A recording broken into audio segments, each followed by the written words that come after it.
yuko shambani anashalile ngemu, anatengeneza migomba. Katika kipindi kilikuwa cha mwezi kama watatu, mvua zilikuwa zimegoma, ndio ilikuwa ni katika kipindi cha kupanda panda vuma harage. Ghafla kule nani hodi, ndiye rafiki yake na Jobad anapiga hodi.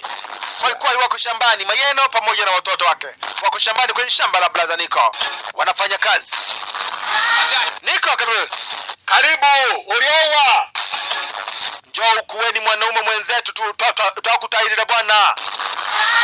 Niko akamwambia wasi endelee na kazi, kuna wageni nyumbani. Hakujua ni wageni gani. Niko akafika rule. He, vipi bwana? Mmekuja? Mmetoka mbali. Kuja naye wanini huyu chongo? Mkodo mimi sio chongo bwana. Mkodo michirechi wa banda kunyanga bwana. Samahani mkodo na haba. Nimekosea, mfupa hauna ulimi shemeji. Karibu shemeji. Karibu na wewe rafiki yake. Karibuni. Chukua kile. Chukua kiti mkae. Wakavuta kakigoda. Wakakaa.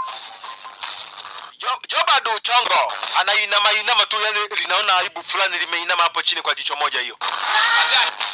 Ndipo rafiki yake na Jobad akaanza kueleza, mpendwa msikilizaji. Upepo ulikuwepo katika kipindi hicho, upepo kanapita kwa mbali. Niko, unamfahamu huyu?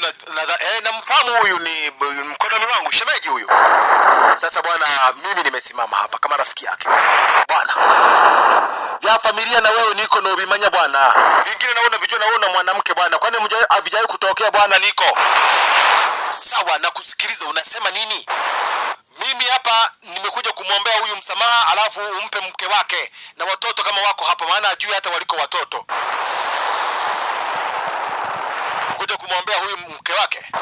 Wewe nani shemeji? Mkeo kwa nini yuko hapa? Mkodo bwana, utambaza bindi mno. Usiniulize vitu vingi shemeji, ni sababu msamaha bwana. Bilinya bwana, nibishanga basege bwana, na iwe bila kugwao. Na wewe vitakufika hapo shemeji bwana, Usiniulize sana bwana, tuligombana kidogo tu. Dadako akaondoka kwa kidogo tu.